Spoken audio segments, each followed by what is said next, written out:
Break the Ice podcast is presented by Superfood.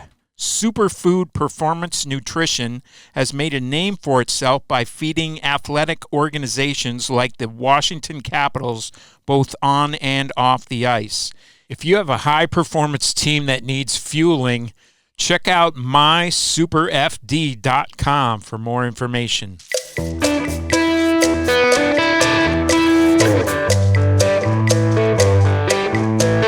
Hey everyone, Mike Vogel here for WashingtonCaps.com with another episode of our Break the Ice podcast, joined today by Caps Assistant Coach Mitch Love, hired, mid-June, a couple of weeks after Spencer Carberry was named the head coach for the Caps going into the season. So, Mitch, first off, congratulations on the gig. Thanks for spending some time with us. And let's start with how your summer went, moving all your possessions and everything down here, development camp, and, just trying to get familiar with the guys that you're going to be coaching. Should mention that you'll be responsible for the Blue Liners, the Washington Defense Corps this season. Yeah, it's been a whirlwind here, to be honest with you, Mike. From the time I got hired by the Capitals, transporting stuff from Calgary into the DC area here, and family commitments during the off season. My daughter lives with her mother in the Seattle area, so I try to get down there a little bit in the summer to watch her and her activities. She just turned 10 about a month ago, so she's not getting any younger, just like her dad. But it's been a lot of fun. I mean, I'm really excited to be here. It's such a great organization. Obviously, the success this team's had for a long, long time now.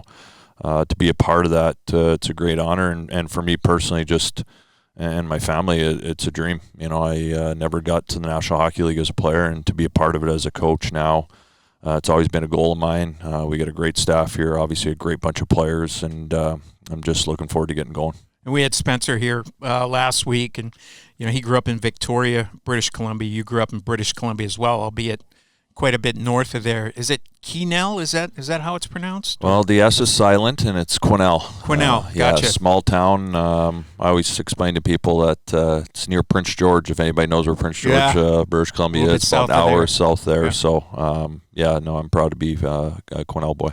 And what was it like growing up there? It seems like it's a pretty mountainous. I wouldn't say it's remote, and it's a decent sized town for given the towns that surround it. It seems like, but what was it like growing up there? I guess you played locally, and who'd you root for? Who were the players that you followed who were in the NHL when you were a kid? Yeah, Quesnel's it's a mill town. Lumber really relies on that industry there. My father worked in a pulp mill up there for years, and a blue-collared community. I was there till I was 15 years old. So grew up playing hockey when I was on the ice at 3 to 15, and then I moved myself. My family, I decided to advance my hockey career and try to make the jump to junior A or major junior, I needed to get out of the small town, and I went to Notre Dame College in Wilcox, Saskatchewan, and kind of grew my game as a player there. But probably more importantly, as a young man, I was on my own, living in a dorm, eating at the cafeteria every day and going to school, and it really, I felt, helped me going into junior hockey, but also in this path where I'm at here and now in terms of growing as a human being. Yeah, it's got to mature you pretty quick it does, at that age to be experiencing all that. And obviously the Notre Dame program is known as one of the really good jumping off points to get to junior. And I mean, we talk all the time about guys like Connor Bedard and Connor McDavid, guys that get these exemptions to play in the CHL at young ages, but you actually played in the Western League for Moose Jaw a couple of games at the age of 15, and you were regular with Moose Jaw I think 60 games at the age of 16. Yeah. I mean, what was that like? That was a pretty rough and tumble league in that day. What was it like for you to step in on that Moose Jaw team? Both in terms of how you were received and what it was like to be on the ice. Yeah, it was kind of wild. Again, growing up in Quesnel, it was junior A hockey. That's what I grew up watching. And then the Victoria Cougars moved to Prince George in the Western Hockey League. So, my father would take me up there for games, Tuesday night, Friday night, whatever the case may be, to check out a game. And I kind of remember telling my dad, like, hey, I want to play in the Western Hockey League. There was the options for kids at that age was different than it is now.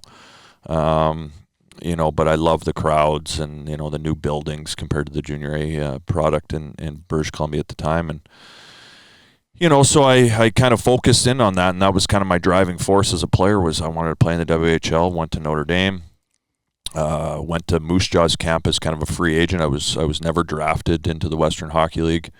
Had a good camp, went to Notre Dame that year, played Bantam hockey, and then ended up as a 16-year-old coming back to Moose Jaws camp and making the team, unexpectedly, to be honest with you. So it was interesting. It's small world how this hockey world works, but one of the veteran players on that team was Brian Southerby. So, Suds and I obviously became close. He was a little bit older, but great mentor for me as a young player there. Followed his career, and here we are again 20 years later, or more than that now. So, it was a tough league to play in. It was a tough league. You had to...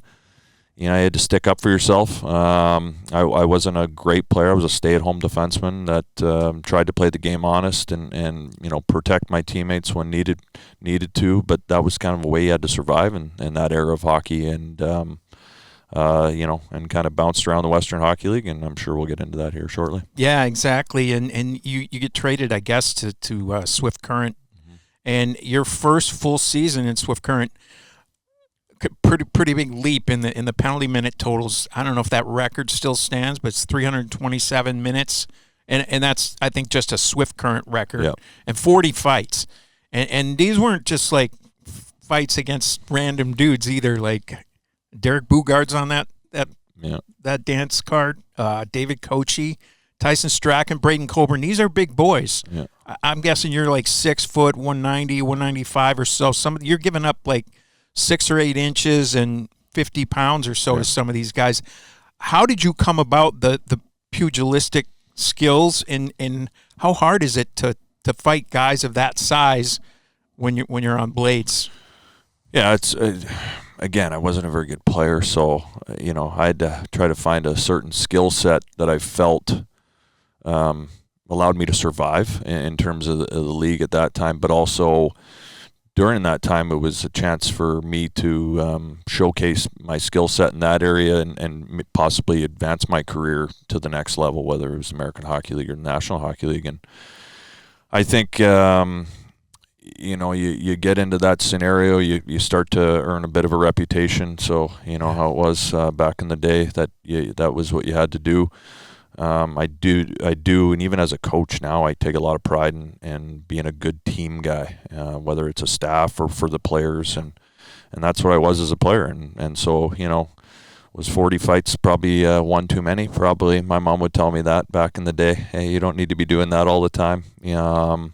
But that was, again, I was trying to get noticed as a young player to the scouts in the National Hockey League, and but the game's changed probably for the right now. But how do you fight a guy who has that much reach on you and that much of a size advantage?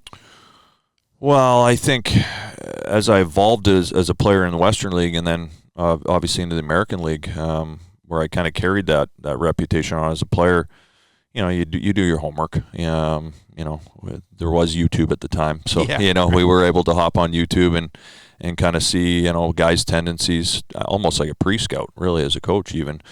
And so I was strategic in terms of utilizing I do have long arms for a smaller guy, so I tried to put guys at bay a little bit, protect my face and whatnot. But a lot of the times it was really spur of the moment. I always felt as a player that I wasn't just going to fight to fight. It was a momentum changing moment potentially, or it was a chance for me to stick up for a teammate. And I think there's a certain skill and a hockey IQ thing that comes along with that, and that's what I try to take pride in when I was in that role. And there's a lot of value in that too, especially in that, like you said, that the game's not played that way anymore. But at that time, there was a lot of value in it, and it's reflected in the demand for those kind of players at all levels of the game back then.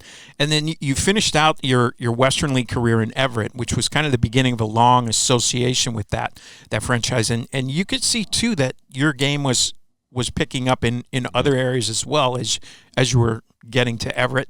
And you had a nice playoff run there. Yeah. I think I read that you're the only guy in Everett Silvertips history to have his number retired. Yeah. Is that right? Yeah. I mean, how did that come about? Because I think you only played there the last 2 seasons. Yeah, I mean, I got traded at the expansion draft that year when Everett moved there 20 years ago, and we had a coach by the name of Kevin Constantine, who I'm sure you're familiar with. He was our first coach in franchise history there. And, a big thing for him in terms of when I got to that franchise, it was like, hey, we need to evolve you as a player. And Kevin's an elite hockey mind. And, was just fresh, fairly fresh coming to the National Hockey League as a coach. We had a ton of respect for him. And, we put a lot of focus into being a better player. And I basically had a 2-year window there where this was it. It was either I was going to evolve myself as a player and get a chance in the National Hockey League as a young prospect, or I was going to go to Canadian University, which is allotted to you as a player coming through major junior. So I did a lot of focus on, again, the pugilistic side of things was there. I was a captain. I knew what I needed to do for my team at those times, but I also wanted to be a better hockey player, and Kevin was a big part of that. And so, I went through there, and then, you go through the American Hockey League as a player after I signed a free agent contract with Colorado and bounced around the American League a little bit, and then ended up back as an assistant coach when my career was done, and spent 7 years there. And so, from the time I was there at 19 till the time I was, in my early 30s when I left to coach in Saskatoon, I spent 15 years there. In my off seasons, I would train there. Off seasons, I started a young family with my ex-wife, and so I became a little bit of a citizen of Everett, and I think that kind of led to probably a little bit more or less my jersey being retired. Again, I didn't have the NHL career like some of the players that have come through that franchise, but I spent a lot of time in that community. I did a lot of charitable things, got to know a lot of good people, and I think it's a blue-collared community, and I'm blue-collared, and it was a nice match for us. And you did clearly find that sweet spot between being, a valuable guy on the ice, but dialing back the fisticuffs just enough. I mean, the threat was still there.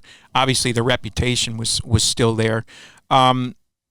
So I think you just answered one of my questions. If you hadn't turned pro, you'd have gone to Canadian University, you think, to continue playing? Yeah, I would utilize my free education there, and I don't know what I would have done, to be honest with you. I know there was times I wanted to be a police officer and probably go to school, try to utilize that schooling package they have there. But, it's funny how this thing works. You get involved. I ended up, again, I didn't think I was ever going to play in the American Hockey League or get an NHL contract as a free agent. And so you kind of change your path. And then I had some injury problems at the end of my pro career, and the only education I really had was the game of hockey, and wanted to stay involved, and was fortunate enough to get hired by Doug Sotard again, who was my GM, was a player in Everett, and was kind of starting my coaching career, so I owe him a lot as well. And I think you and Kevin crossed paths again later in your AHL career at Houston too, if I'm not mistaken. But I think you when you look at the guys that you played for in the American League, I mean, a lot of them, Tom Rowe, Joe Sacco, Kevin Constantine, a lot of them either have coached in the NHL since or had coached there previously. So, I mean, it seems like I think you spent 5-6 seasons in the AHL. Like you said, most of it, the beginning part there with Colorado, but you hopped around from city to city because they changed affiliations in there. But it just seems like, when I look back at your playing career, you played D, you played forward. Late in your career, you had a wide variety of experiences in terms of who coached you, who you played with, systems, cities, locations, all that kind of stuff. It just seems like everything sort of fell into place for you, where you, in trying to get to the NHL as a player, had really put together a nice little resume for yourself when you stepped into the assistant role in Everett. Yeah, no, it was, again, I felt as a player going through the American League, it's such a good league. And so I had an opportunity, like you said, it was free education for me as a player to learn from coaches like Kevin, Davis Payne, Joe Sacco, Tom Rowe, who was my first pro coach in the American League. The list really goes on and on. Even some of the assistants that turned to head coaches that are now NHL assistants, whatever the case may be. I started to kind of get the itch that this is what I wanted to do. I wanted to stay involved, and if I could get into a coaching capacity at the junior level and try to work my way into where I'm sitting here today, that's what I wanted to do. So I was real fortunate there and had a lot of drive and passion towards the coaching side of things. And then I think once you kind of get your foot in the door with that, it's up to you on how you evolve as a person and as a coach for those players, and kind of see where your career goes. I never thought I'd be sitting here and be in the National Hockey League and working for such a great organization to start my coaching career at this level. But I was real fortunate to learn from good people, whether I was a player or as an assistant coach and going through junior and whatnot. And I always tell people, ultimately, at the end of the day, the people you learn the most from are the players you coach. They teach you daily. Every day's different. That's what I love about the job. And I got a new set of players here that I'm looking forward to working with, and I'll learn a ton from them as much as they'll probably learn from me. Yeah, that was one of the things that struck me when we had a phone conversation in June, was you mentioning that I like to ask guys, coaches, which coaches had the most impact or effect on them, and you had mentioned that you learn more from players. Can you throw us an example of that from maybe your recent history in the American League, where you can illustrate that for us a little bit? Yeah, I think no different than the players in terms of how this league, or I'm not saying league, the game has evolved itself. As a coach, you've got to evolve, and so you just learn different things from players, how they tick, what makes them tick, and every player's different. What they need in terms of tutelage from a coach, the relationship component between players and coach, it's really, really changed. And even I'm going in my 13th year of coaching hockey, whether it's junior or pro level. I've seen a huge difference, and so for me, I just enjoy coming to the rink, and there might be, I wouldn't say crisis that day, but there might be something that somebody needs a certain touch, and in terms from a coach to a player relationship, that through video or just a conversation about life, how's your family doing, whatever the case may be. That wasn't like that a long time ago, right? It was all business. You walked through the door, it was hockey, and that was the end of it. You go home, you reset, you didn't know where you stood.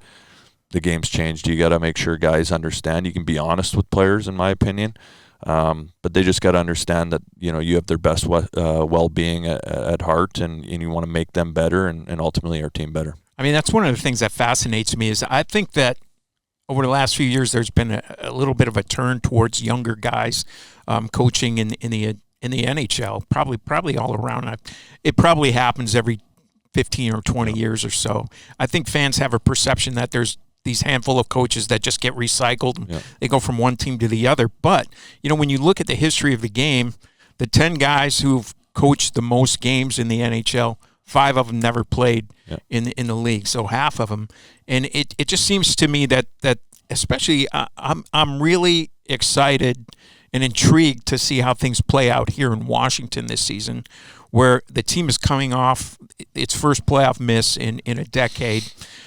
It's one of, if not the oldest teams in the league, and it's going to have one of, if not the youngest coaching staffs in the league. And the other interesting dynamic is essentially you're going to have the same team here that didn't make the playoffs last year, and they're all going to be a year older. I think the infusion of youth in the coaching staff is exactly what this team needs. And you had mentioned the importance of relationships. when you only have that, from mid-June to mid-September period of time, what's gone into kind of touching base, particularly with those 6 or 8 or 12 defensemen in the organization that you're going to be primarily working with. But I mean, your experience, you've run power plays, you've coached with Hockey Canada. I mean, you've got a real broad base here, as we've alluded to earlier. So I'm sure your interactions aren't just going to be limited to those defensemen. No, going through the process to this point with Carbs and obviously Mac here in terms of putting myself in this position here to join the organization was, obviously you sell yourself as a coach and whatnot, and they do their homework on you as a coach. And, when I got hired, I connected obviously with the defenseman right away, knowing that was going to be my role and my responsibilities here, and kind of started a little bit of a dialogue. Real basic. I mean, just introductions. How's your family? How big's your family? Whatever the case may be. Some guys have kids, some don't. Yep. We got a unique blend, especially on the back end, with some younger defensemen and some veteran guys. And then you touch base with all the other players. Again, I'm one of those coaches that tries not to bug the players too much on their off seasons. That's their time, and whatnot. But now that I'm here and I see some of the guys around the rink, go say hi. I think once we get into it, it'll be different. I haven't been an assistant coach for some time now, and so I'm getting my bearings under me here in terms of my role and my responsibility on our staff.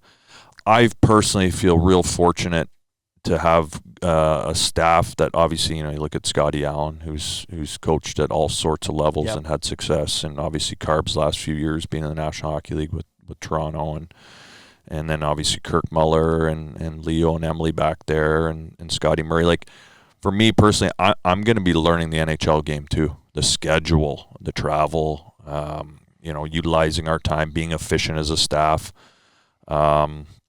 I like to think I'm a little biased, obviously, to the group we have back there in our coaching staff, that our youthfulness, our experiences will help our group.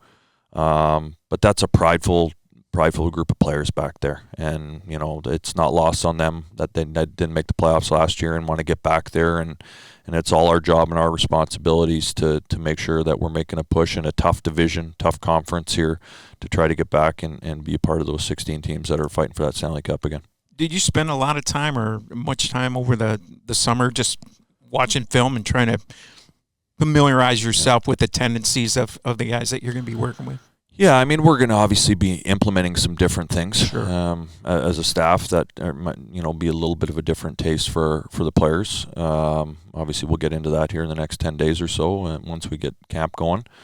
But we had homework assignments that Carbs gave us to kind of pick away at throughout the summer, and for me, really focusing on the defensemen and some of their tendencies individually or as a group and how we want to play. But I think that's going to change and evolve here as we go along.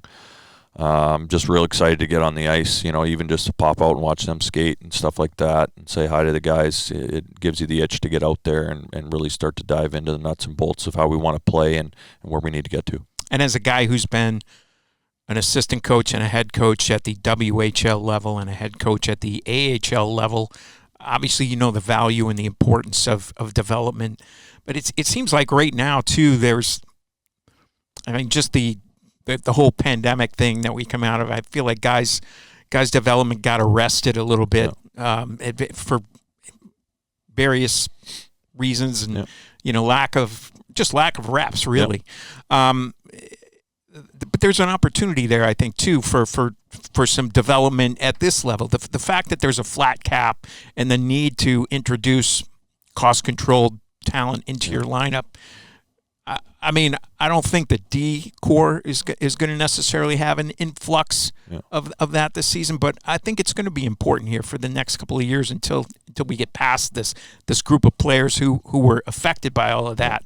I think there's some opportunity for some guys who are maybe a little bit of sleepers, and they just need maybe to encounter the right voice, the right coach, the right mind that can give them the push that they need. Yeah, I mean, I think as a staff, we're going to put a big focus on the skill development component. Whether you're a veteran player or a young player, I mean, there's little skills within the game that you got to have, and there's lots of skill in that dressing room. but they're hungry. They want to get better still. They again, we want to get back to the playoffs, but there's little skills within the game that we want to be better at. And then obviously, one guy missing here is Kenny McCudden too. Yeah. Full-time skills coach. First time in franchise history there, exactly. too. But that's where the game's evolved. Yep. And so to have Kenny around and his expertise and, in his career in the National Hockey League and what he provides, that's going to be a huge asset to our organization too. And I'll be learning from him and what he's teaching. We'll have that dialogue and behind closed doors in terms of, hey, can we work on this today with this guy? He needs a few reps here. I think that's going to be really important, and that's the thing that Carbs has really come in here and wants to utilize that way, and then that's just the on ice component. The off ice component is the individual component of showing video, your shifts, clips, little things in the game here based on the schedule and how much you can and instill in these players. I think that's going to be maybe something that's a little different from the players. I can't speak on Lavie in terms of what they did last year. But that's what we're going to implement, and I think the players will really enjoy just having a little more one-on-one time with a coach in terms of seeing their game.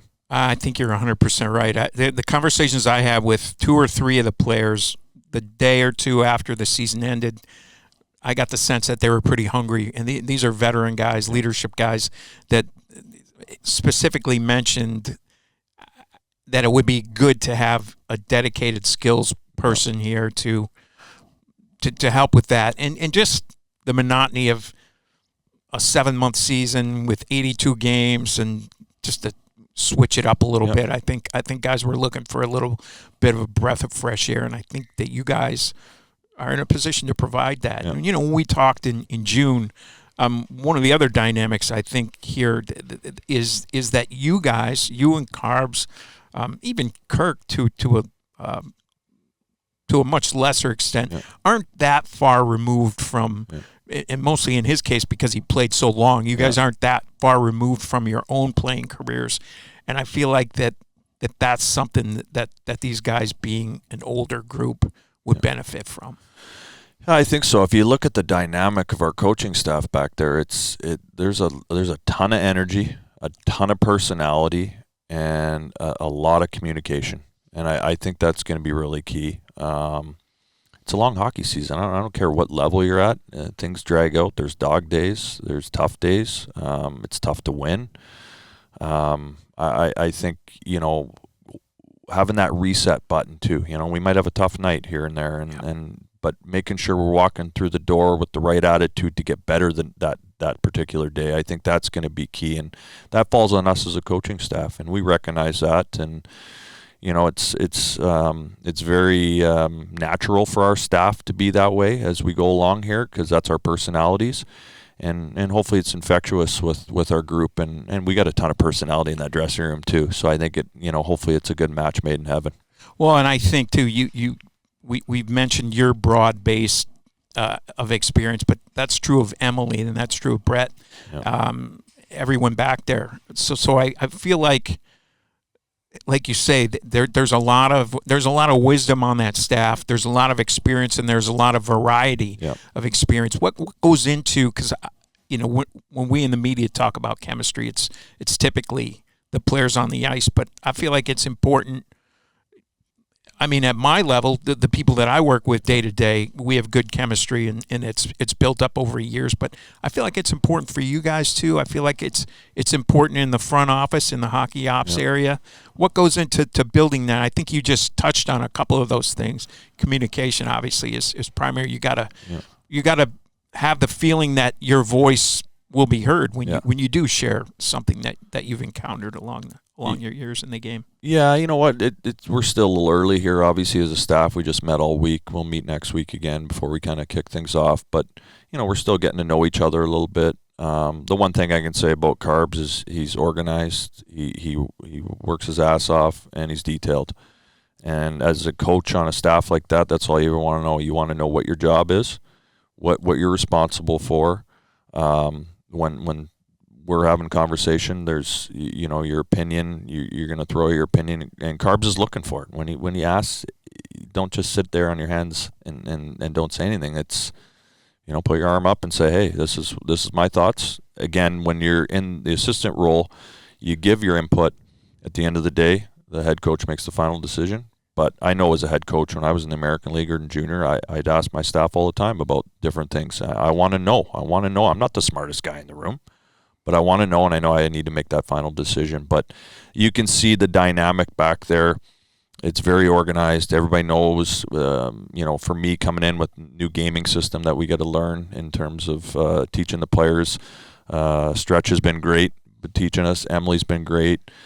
Pointing us in the right direction. Rob Tillotson. I mean, everybody's been great to just kind of, help ease the transition for me personally. Kirk, Kenny, the new guys on staff. But we're going to have a good dynamic back there, and we're going to work our butts off to try to make sure that we're in the best position possible and our players are having good seasons and ultimately some team success. One of the things I wanted to ask you about, too, is a guy that you had the last couple of years who's going to be in camp here this year that the Caps signed over the summer, Matthew Phillips. A smaller guy to be sure, but man, he's had 2 really good seasons in the American League, and he looks like a couple of 30-goal seasons. What can you tell us about this guy? And he's had a couple of games with the Flames as well. Yeah, Matt. He's outside of Dustin Wolf last couple of years in Calgary and Stockton. He's been our best player many a nights, and you know what? The best way for me to describe him is he's a gamer. I mean, this kid's 150 pounds at 5'7" on a heavy and a tall day. But he goes to the hard areas, which is not something you see every day. He's got 30 goals in back-to-back seasons. I would say probably 25 of them or 20 of them in each season are within 10 feet of the net. Wow. And so he's intelligent. He sees the game. He's got a high level of hockey IQ. And he's a competitor, and I think that's why you've seen the success he's had at the American Hockey League level.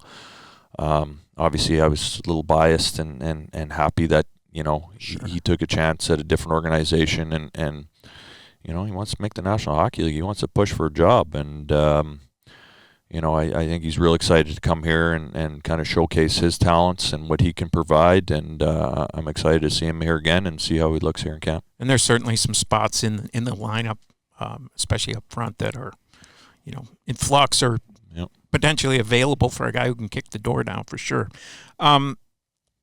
When Spencer was here last week, we talked a little bit about kind of the evolution of the game and how it's always changing. And his take was that, it seems like they're finally moving towards offense a little bit. And we've seen the uptick in scoring here the last couple of years. You get more 100-point guys, more pucks going in the net. And when you look at the history of the game, there aren't too many teams who win the Stanley Cup without being in the top third of the league in goals against, which obviously this team was not last season. What goes into defending right now in this league, which is obviously kind of tilting in the opposite direction? Yeah. For me, it's a mindset. I mean, if you're, as a team, are willing to commit yourself to your play away from the puck, you'll be a good defensive team. I'm, every coach is going to have their structure and this and that, and you hope your player's in the right spots and this and that. But if you're, as a player, if you're not thinking that that's important to your day, you're just going to be an average hockey team. That's my personal opinion. That's kind of how I've coached the teams I've coached is, hey, when we have the puck, we want to be creative. We want to have a certain way we do things offensively. We want to manage the puck. It's hard to get the puck back from teams. And then when we don't have it, we got to be in the right spots. We got to have good fundamentals, good habits. And we've got to have the right work away from the puck to get it back so we can go play offense. And there's plenty of guys in that locker room that have had unbelievable careers, Hall of Fame careers offensively, and have won. But I think we need to go back to kind of the basics in terms of how hard we need to work away from the puck, so we can have success that way and try to be a real good team statistically and analytically in both areas, and then hopefully have some success that way. What do you see as your career path? I mean, it seems like when you just look at your resume, it looks like this is being an assistant coach for an NHL team is the next step in your career trajectory, and then the step after that would be, to be a head coach in the NHL. Yeah, I don't know. Like, to be honest with you, Mike, my whole career I've been a bit of an underdog guy. Whether I was a player, coach, all I've tried to do is whatever job I was assigned or whatever job I was hired for, it was just do a good job and learn the game, learn from the people around you, players, coaches, teammates, and whatever happens. That's kind of my mindset. That's kind of how I live my life day to day. I just, again, I'm so appreciative of the opportunity to be in this organization. Getting hired here by Spencer and Mac and the organization, again, is a dream come true for me. And I just want to keep evolving and learning as a coach. And again, if it happens one day I'm an NHL head coach, great. I'm excited to be an assistant coach again, to be honest with you. Yeah. Just have a little bit of a different relationship with the players. Obviously, I'm responsible for my areas, and I've got to be firm and direct and honest and work with the players there in terms of getting our defensemen better. But just being around the rink, having a coffee, talking to the guys, asking them how their day's going, what do you got planned after the day with the kids. That stuff I miss. I think as a head coach, it's a little different, and sure. It is, as much as you kind of, as a head coach, you still want to have that relationship with the players, it is different. So now being an assistant, you can kind of sit back a little bit and indulge in that aspect of it, because that's kind of what I was as a player. I was just a team guy. I probably didn't shut up too much, and I'm a bit sarcastic at times, but I'm excited to be here and extremely honored to be part of the organization. Well, last thing before we let you go, and you've alluded to your playing career a number of times, and obviously it was a struggle for you at times, but it seems, and I don't want to say it's been easy, because there's nothing easy about this game ever at all, but it seems like you didn't have a whole lot of struggles since you went behind the bench. You've had a real nice career progression. I mean, you've won Coach of the Year in the American League both years you were in there. But do you feel like does this feel more comfortable to you than playing did? It just seems like this is a better fit for you, or that you're able to, I don't know, you just seem really equipped for this. Whereas you've mentioned a number of times that, I was a good team player, but I didn't have necessarily what it took to get to where I wanted to go. But it seems like that's not the case here with the coaching gig. Yeah. I think as a player, you obviously have aspirations and dreams to get to the National Hockey League as a player, and obviously I wasn't able to fulfill that. So I just tried to learn about the game as I went along in junior and professionally. And then I got into coaching, again, just not really knowing how long I was going to do it for or where it was going to lead me. But I think once I kind of, I was assistant coach for 7 years in Everett and then got a chance to be head coach in Saskatoon for the first time. I started to get, the itch or the hunger as a coach that, okay, I didn't fulfill my dream here. I'm fulfilling my dream here in Washington to start my career as an NHL coach. And so my path was a little bit different. But I truly enjoy coaching. I love working with players. I love coming to the rink and sitting in that coach's office and being a part of it, being around the game, being around people like yourself, the media, everybody. I just love the game. And to be here, and it is a dream come true for me. But not something I ever really thought I'd ever get to. But again, it's a huge honor and privilege to be part of the organization here in Washington, and looking forward to trying to chase down a Stanley Cup. Well, you've definitely earned your way here, and we're thrilled to have you here. And thank you very much for spending some time with us here today. And thanks for watching, and we'll see you on the next edition of Break the Ice.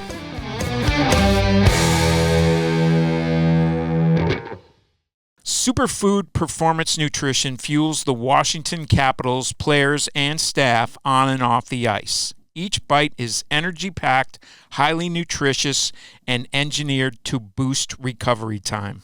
When they're not feeding pro athletes, Superfood is bringing the same high-quality nutrition to offices nationwide through their flagship corporate meal program, Simply Lunch.